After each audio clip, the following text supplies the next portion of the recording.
aujourd'hui je vous retrouve dans une nouvelle vidéo pour vous parler mariage et principalement d'être invitée à un mariage.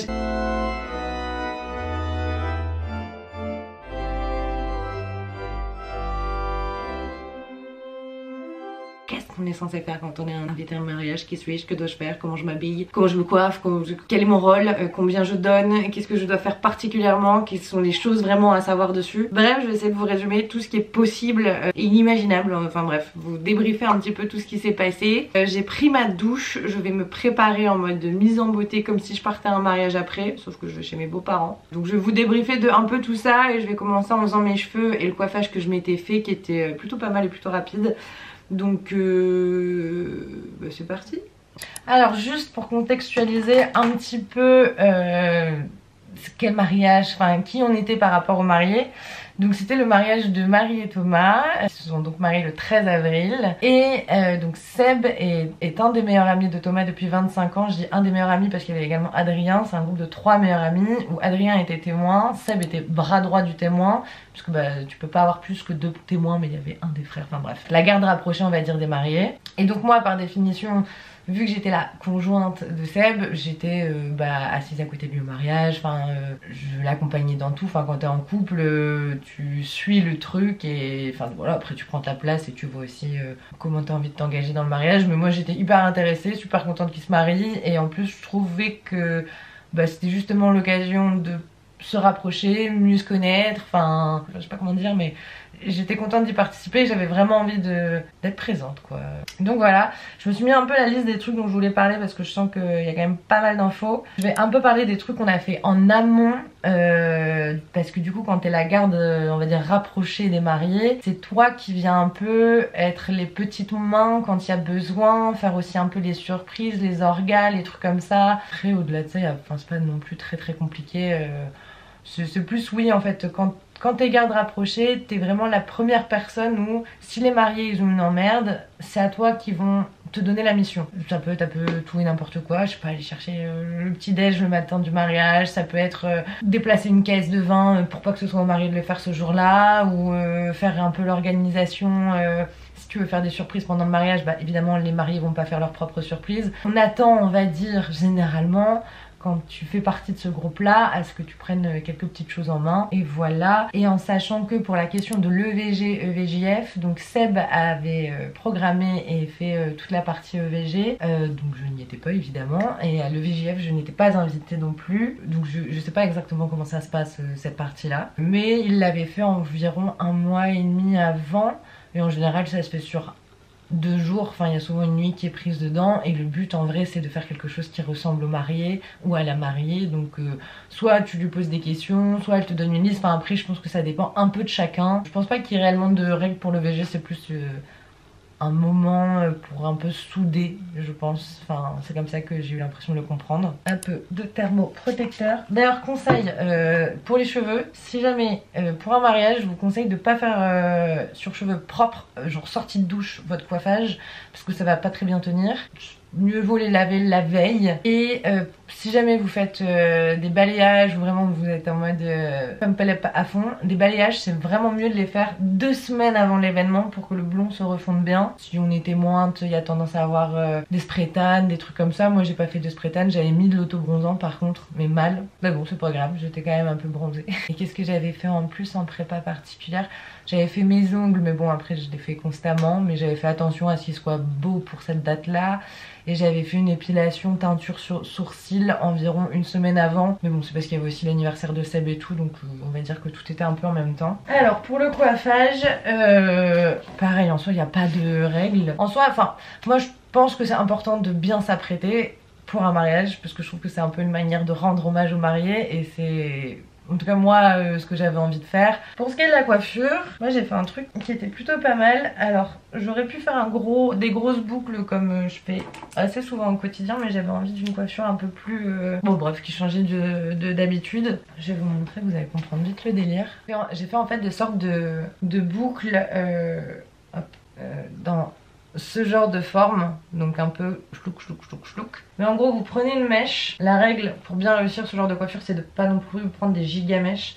Donc on est sur une épaisseur pas plus large qu'un petit doigt on va dire pour la mèche au complet. Et donc ce que j'ai fait c'est genre j'amène vers le haut comme ça, hop, et ensuite j'amène vers le bas comme ça, hop, vers le bas, vers le bas, vers le bas, et toujours les pointes vers l'intérieur.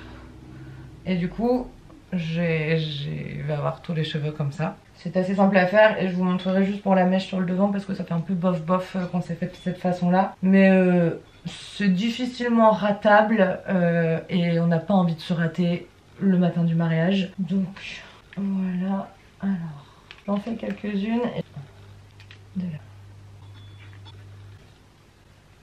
Alors du coup comment s'était un peu passée la journée du mariage. Donc le mariage avait lieu à la mairie à 14h30. Mais vu qu'on était dans la team témoin, on était arrivé le matin vers 9h30. Et je sais que du coup nous sur le chemin du matin on avait été chercher des petits pains, des trucs comme ça. Mais pas non plus des viennoiseries très salissantes, c'est pas le principe. Et on avait fait aussi des sandwichs pour avant d'aller à la mairie etc. Parce que en fait avant 14h30 en soi le mariage n'avait pas commencé. Donc c'était plus voilà un petit casse-dalle. Et d'ailleurs pour les sandwichs pas de sauce dans les sandwichs. Il n'y a pas eu d'événements traumatiques. Mais justement enfin, ça, si jamais vous devez vous occuper de ce truc là ou de la bouffe, pensez à ne pas mettre de trucs trop gras. Parce que c'est pas forcément un jour où tu as très envie d'être taché. Mais bref du coup on était arrivé le matin. À savoir que tout le mariage se passait au même endroit, donc c'est à dire que les mariés se préparaient au domaine, ils faisaient les photos au domaine, ensuite on allait à la mairie à 14h30 et ensuite le vin d'honneur se faisait au domaine et ensuite le repas au domaine. Donc ça franchement c'était vraiment très pratique, je trouvais que c'était pas mal. En plus le lieu était trop beau, c'est un domaine trop beau.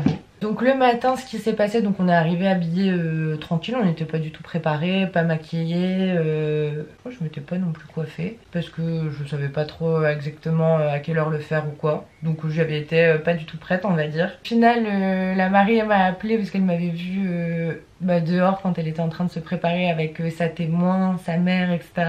Donc elle m'avait dit bah vas-y viens avec nous. Du coup trop cool de voir ce moment. Il y avait aussi du coup une maquilleuse pour maquiller évidemment la mariée, la témoin et la maman si je me trompe pas, et la sœur aussi, ou non le coiffage, je sais plus exactement. Mais bref du coup c'est vraiment un moment pour le matin et si vous faites partie du truc c'est hyper féminin, hyper cool, enfin j'ai trouvé ça trop chouette. On a bu des mimosas, donc champagne, jus d'orange, une coupe, hein. Le but c'était pas de s'éclater la tête, mais plus de, je sais pas, fêter le truc. Mais bref, c'était déjà grave sympa du coup d'être là et donc j'ai fait toute cette petite prépa avec mes cheveux patati patata. Je sens que je vais mettre un petit peu moins d'application cette fois-ci. Savoir que du coup c'était pas la première fois que je voyais toute la team qui était là le matin, enfin qui était là pour accompagner, parce qu'on s'était vu plusieurs fois en amont. Je crois qu'on s'était vu 3 fois avant le mariage, enfin en tout cas moi de mon côté, parce qu'il y avait aussi eu le VG du côté des mecs et le VGF du côté des meufs. Mais du coup les 3 fois où on s'était vu, la première fois c'était plus pour faire connaissance, genre qui est qui, papoter, faire un premier verre de rencontre on va dire, et aussi partager un peu ce que chacun sait du mariage, enfin les horaires, où est-ce qu'on doit aller, comment va être la salle, est-ce que on sait déjà à quelle heure il y a le dîner, enfin à quelle heure les entrées arrivent etc. Parce que en fait la garde rapprochée va mettre en place un peu les animations aussi pour le soir, et si jamais il y a des challenges, enfin des surprises ou des choses comme ça, en sachant qu'il y avait eu du coup plusieurs choses qui avaient été organisées. Il y avait eu un jeu qui avait été fait qui est le jeu Elle ou Lui, où en fait en gros on avait du coup préparé je crois une vingtaine de questions, un truc comme ça, en mode il y avait plusieurs catégories du style qui est le plus faillot avec les beaux-parents, qui a été le premier à dire je t'aime, nanani nanana. Et en fait du coup chaque table le soir, parce que ça c'était pendant le repas, avait une pancarte où on devait dire elle ou lui, et voilà, le but c'était aussi d'en savoir plus sur les mariés. C'était plutôt très sympa en plus comme moment et comme animation, donc ça très bien, enfin je trouvais ça sympa. Et également du coup c'est à ce moment là que les discours se programment, parce que c'est bien de faire un discours, c'est pas obligatoire d'ailleurs, enfin c'est vraiment à chacun fait comme il veut. Par exemple au mariage il y a eu que Seb qui a fait un discours parce que les autres se sentaient pas forcément à l'aise à l'idée de faire un discours, donc il n'y a pas d'obligation, c'est juste voilà, il y a la possibilité, donc on prend pas. Donc pareil ça s'organise. Si en autre animation là c'était plus une sorte de vidéo avec toutes les personnes, donc pas que la garde rapprochée entre guillemets, mais en gros c'était la vidéo boulette de papier qu'ils avaient demandé de faire, où en gros en fait tu reçois une boule de papier, tu la déplies, c'est écrit ce que tu souhaites au marié ou un mot par rapport à ça, et ensuite tu rejettes la boulette, et bref c'est plein de cuts qui sont faits et du coup c'est assez sympa. D'ailleurs la vidéo était trop bien faite, enfin c'était super chouchou en fait. Donc voilà, qu'est-ce qu'il y avait d'autre organisé, j'ai l'impression d'oublier un truc. Mais bref, tout ça se fait quand même sur, ouais, sur plusieurs rendez-vous. Puis ouais, en fait j'ai trouvé ça carrément sympa, toute cette énergie avant mariage, parce que, je sais pas, ouais non, je trouvais ça vraiment sympa.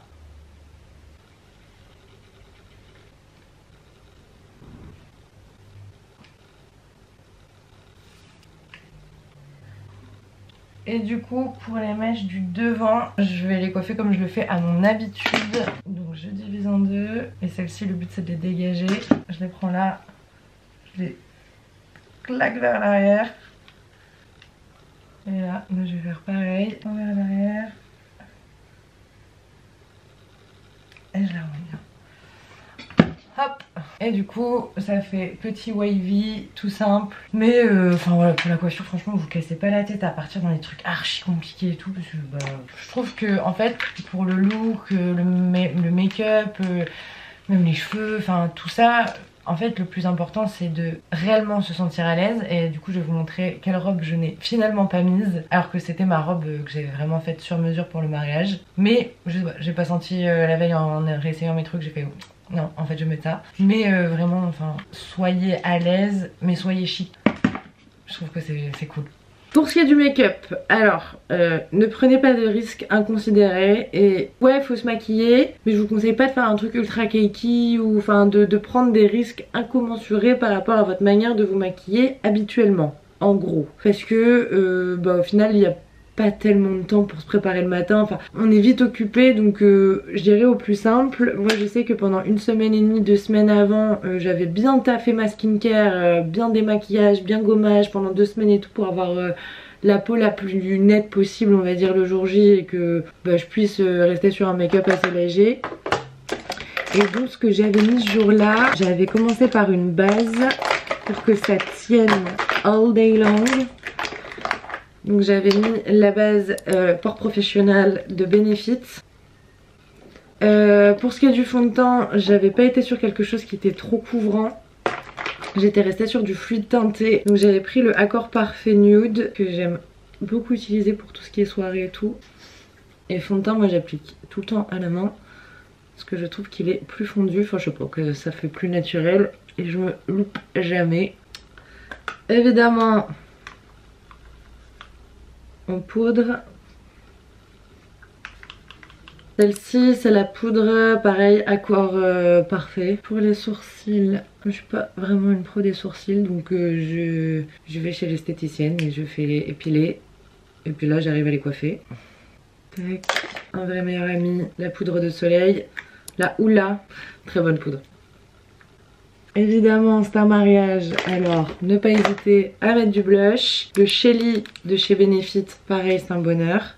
Et alors je trouve que c'est vraiment que lié à moi, mais c'est vrai que moi j'ai tendance à mettre en fait le blush presque sous l'œil, ici. Voilà, je ne sais pas pourquoi je fais ça, mais je trouve que c'est mieux que quand je le mets sur les joues. Ce qui peut être aussi assez sympa, c'est un petit highlighter. Ça fait très maquillé en fait l'highlighter. Je vais en mettre là. Pour les yeux, moi j'avais fait très simple, en fait j'ai fait comme je faisais d'habitude, mais avec des paillettes en plus. Donc je prends un fard beige que je viens mettre sur tout l'œil. Ensuite je prends un crayon marron, je viens de tracer une sorte de trait un peu moche.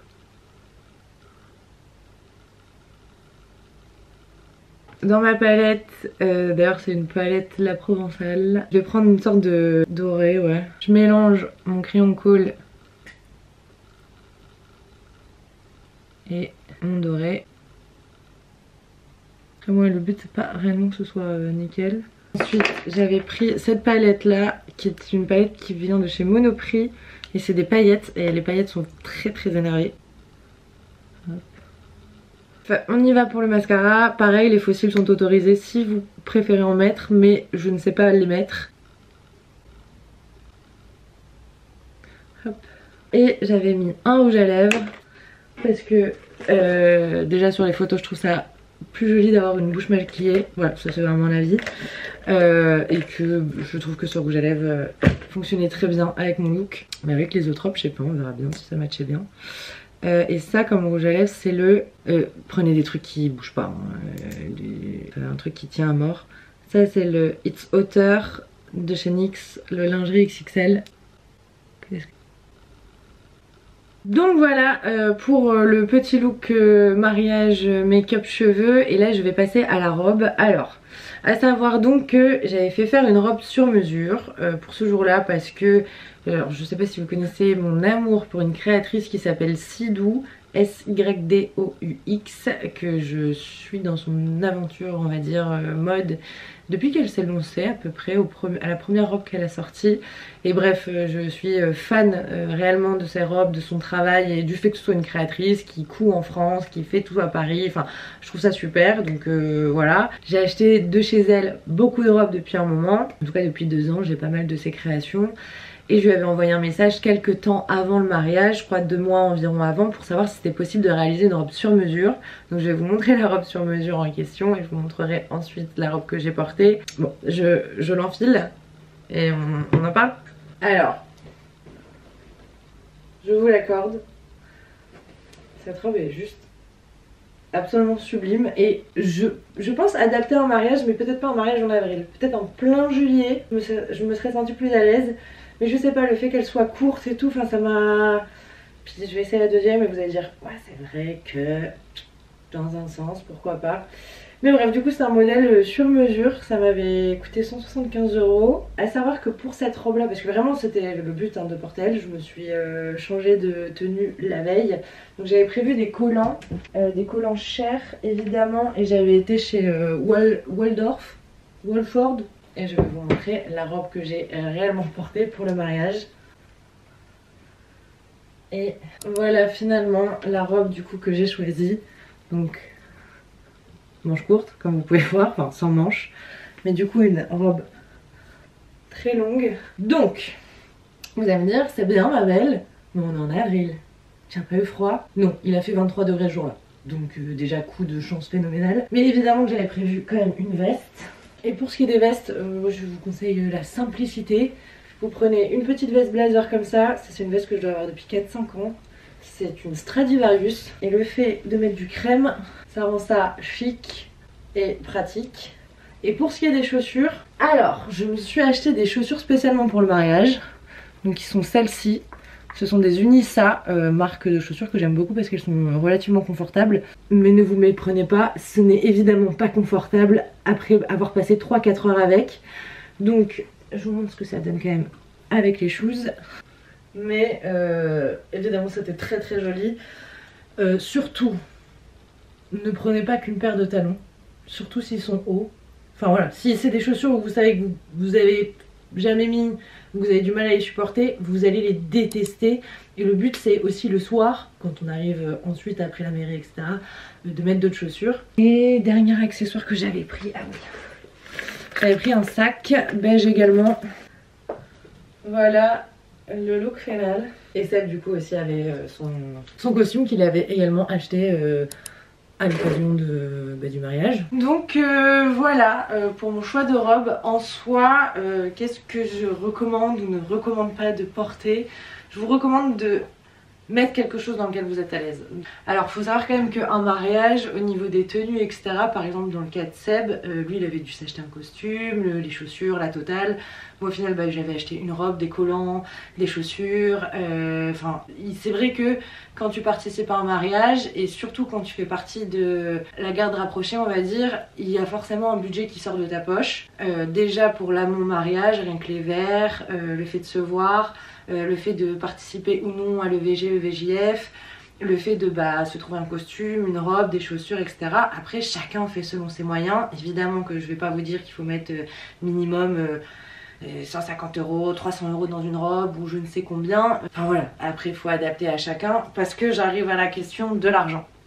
même si au final je me suis arrêtée à la mairie. Donc on va peut-être raconter la mairie, le vin d'honneur, la soirée et ensuite passer à combien on donne, qu'est-ce qu'il faut donner, etc. Parce que ça aussi c'était une grande question que je me suis posée.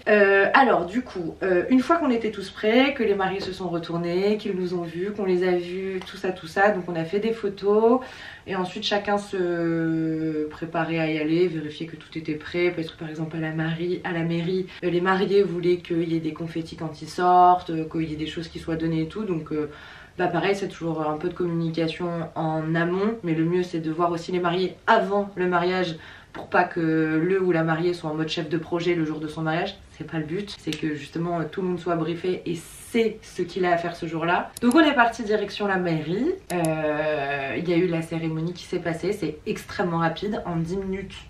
C'était bon. Ensuite, du coup, bah, tout le monde est reparti direction le vin d'honneur. Vin d'honneur qui est du coup, on va dire, le moment du mariage où il y a le plus d'invités parce que bah, quand on est invité le soir, bah, déjà ça coûte de l'argent aux mariés parce que entre servir un repas, entrée, plat, dessert et un verre, bah, c'est pas la même chose. Et puis, enfin voilà, après, chacun fait comme il veut. Mais bref, donc on était au vin d'honneur. On devait être à peu près 100... une bonne centaine, 110, 120 peut-être. C'était hyper sympa. Enfin, en plus, ils ont vraiment une chance de fou. Enfin, je sais pas si vous vous souvenez de ce 13 avril où il faisait très très bon dans le nord. Mais il a fait très très bon, du coup c'était hyper agréable. Il y avait des jeux dehors. Petit conseil, faites attention à l'alcool. C'est traître. Mais en vrai c'était hyper sympa. Après nous dans notre cas du coup on était assez intégrés parce que on avait vu plein de fois on va dire les personnes tout autour du mariage, les témoins, les sœurs, les frères, enfin tout ça. Après si jamais vous connaissez personne, enfin je pense que ça serait étonnant de venir en solo. Enfin en général c'est en couple que ça vient, ou alors c'est un groupe de collègues, ou alors c'est un groupe d'amis, ou alors justement si c'est une amie qui vient de nulle part, souvent bah c'est une des meilleures amies. Donc faut pas avoir particulièrement peur ce jour là du côté social du truc parce que bah tout le monde est assez open. Je pense que la meilleure chose à faire c'est de sourire et d'être plutôt avenant et de pas commencer à se prendre 15 000 fois la tête et de se dire moi je suis là parce que on m'a invité au mariage et que ça fait plaisir aux mariés parce que bah, sinon ils m'auraient pas invité et juste bah profiter un maximum, discuter, enfin y a pas, je pense pas qu'il faut être particulièrement angoissé pour ce moment-là. Du coup, l'aspect cadeau et argent. Alors première chose déjà, qu'est-ce que les mariés demandent? Dans notre cas, ils voulaient de l'argent et pas de cadeau en particulier parce que bah ils ont déjà acheté leur maison, ils ont à peu près tout. Est-ce qu'ils ont besoin d'un service d'assiette ou un lot de cuisine? Je ne suis pas certaine. En tout cas, c'est pas ce qu'ils ont demandé, donc ils demandaient de l'argent. Sur la somme à donner, alors, il n'y a pas de généralité, vous faites comme vous voulez, mais bref, si vous voulez avoir quand même une idée, parce que juste faire ce qu'on veut, ça aide pas, et c'est quand même bien d'avoir un peu les principes. Donc en principe, plus t'es proche du marié, plus t'as un rôle dans le mariage. Donc évidemment on va dire que ceux qui donnent le max en général c'est les parents. Là on n'est pas en cadeau de mariage, c'est même l'amont. Ensuite il va y avoir vraiment la famille extra proche, genre frères, sœurs, etc. j'imagine. Ensuite t'as les témoins, ensuite t'as la famille globale, ensuite t'as les collègues, enfin bref. En fait plus t'es loin, c'est pas moins tu donnes, mais moins on va attendre que tu donnes. Si évidemment les mariés précisent qu'ils veulent de l'argent, bah vous donnez de l'argent. S'ils précisent qu'ils veulent uniquement des cadeaux, bah évidemment vous donnez uniquement des cadeaux. Mais si vous êtes des mariés qui font ça, faites des listes de mariage, hein. C'est super dur de savoir je pense quoi offrir et dans des beaux budgets sans que ce soit inutile et de se dire bah, je leur aurais donné ça, ils auraient pu se faire plaisir ou juste me dire ce qu'ils voulaient. En général, dans les règles de ce qu'on donne, on imagine qu'on rembourse entre guillemets sa place. Dans le sens, si on est invité au vin d'honneur ou au repas, on va dire qu'aux mariés ça leur coûte en général entre 100 et 150 €. Donc le but c'est de couvrir cette somme et après on rajoute si on peut. Évidemment, si vous êtes étudiant et que vous avez 18 ans, on n'attend pas que vous donniez de la même chose que quelqu'un qui en a 30 ou même 45 ou... Enfin voilà, mais dans les faits, nous on avait donné chacun 150, enfin on avait donné du coup 300 et voilà, mais on va dire que dans les bases, on donne en général autour de 120 €, plus si on le peut et moins si on le peut pas. Enfin bref, mais... chacun voit et après c'est vrai que c'est un budget un mariage hein, entre les habits, les EVG, EVJF si jamais c'est fait souvent bah ça, après ça dépend toujours aussi de ce qui est fait hein, si vous partez pendant une semaine à Cancun ou si vous partez pendant 2 jours là où est-ce que vous habitez, enfin c'est pas forcément les mêmes tarifs mais c'est certain que on va dire que Seb et moi pour tout le mariage etc dans ce qu'on a fait Nous deux on a dû sortir plus de 1000 € je dirais. Donc oui, c'est un coût d'assister à un mariage, mais ce n'est pas le même coût que pour les mariés. donc voilà, après chacun fait comme il veut et comme il peut, mais bah, nous ça nous faisait plaisir, on pouvait, donc on a fait comme ça. Du coup le repas, en vrai ça s'est super bien passé, c'était vraiment hyper chouette, enfin, puis c'était un moment qui était un peu plus intimiste parce qu'on était 60 en repas de mariage, je crois qu'il y avait 6 ou 7 tables, un truc comme ça, et nous on était à la table d'honneur. Donc quand on est arrivé, il y a eu l'arrivée des mariés, il me semble que c'est à ce moment là, non c'était pas à ce moment là qu'ils avaient fait la danse, non ils avaient juste fait une arrivée avec genre un peu des feux de Bengale etc. Ensuite on s'est installé, Seb a fait son discours, les entrées sont arrivées, ensuite il y a eu le jeu elle ou lui, ensuite il y a eu le plat et ensuite après la soirée démarre, enfin en vrai c'était trop cool. Mais c'est vrai qu'un des trucs qui m'avait vachement marqué, la réalisation que je me faisais pendant le mariage c'était putain, enfin on est des vrais invités, on n'est pas des invités enfants, on est des adultes qui sommes invités et je sais pas, ça faisait bizarre de se sentir ouais enfin genre je sais pas comment expliquer le sentiment que j'avais eu de ces... Enfin voilà, ça y est, c'est moi l'adulte en fait. Maintenant je dois plus plaire à mes parents, je dois juste... je sais pas. C'était assez marrant, enfin... C'était pas le mariage qui m'a fait... Enfin si, je sais pas, c'était toute la situation. Enfin c'était la première fois que je faisais ça aussi, donc bon en même temps. Ensuite il y a eu toute la suite. Je crois qu'à partir de 22-23 h ça a commencé un petit peu à danser. On a pris le dessert, tatati tatata. Puis on est resté jusqu'à tard dans la nuit. On a été le dernier groupe qui ont été se coucher avec les mariés. Je crois qu'on avait été se coucher sur les coups de 4-5 h du mat. Donc c'était assez tard, mais bon, c'est un mariage qui ne se fait qu'une seule fois dans sa vie. Donc non ouais, c'était super chouette en vrai. C'était vraiment un beau mariage, c'était une belle soirée, une belle journée. Puis je trouvais que ça a vachement resserré les liens. Ouais, je sais pas, c'est des moments qui resserrent en fait et qui... Ouais, je sais pas comment expliquer, mais c'était cool de faire tout ça. C'était... Enfin, ouais, j'étais très contente d'être invitée, très contente d'avoir pu voir le mariage d'aussi près. Et c'était trop cool et du coup on s'est d'ailleurs revus depuis le mariage pour débriefer du mariage etc. Mais c'est vraiment chouette, enfin j'ai trouvé ça réellement super. Donc voilà, je pense avoir globalement abordé tout ce qui me passait par la tête concernant le fait d'être invitée en mariage. Et si les mariés me regardent, merci encore pour l'invitation. Et tous mes vœux de bonheur et noces de coton. Je crois que c'est... Non, noces de papier le premier mois. Et je pense que ce qu'on attend de vous quand vous êtes invité au mariage, c'est un, de venir sans faire la gueule, deux, de vous apprêter quand même un minimum parce que c'est comme ça qu'on fait et que c'est comme ça qu'on fait plaisir. Bien sûr le but aussi c'est que si vous n'avez pas de sous et que vous pouvez pas donner machin et tout, enfin... Bref, je veux dire après c'est vos amis qui vous invitent et c'est vous aussi les amis, enfin... Soyez avec eux comme vous aimeriez qu'on soit avec vous et soyez représentatifs de la relation que vous avez à eux.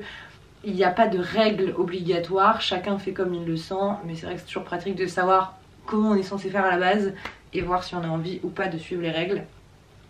Donc voilà, j'espère que cette petite vidéo vous aura plu. Et n'hésitez pas si jamais vous avez des questions ou même si vous avez envie de partager aussi vos expériences mariage, parce que je n'en ai fait que un. Donc j'imagine que c'est vraiment pas assez pour savoir exactement comment ça se passe un mariage. Mais voilà, du coup mes premières impressions. Sur ce, salut et abonnez-vous.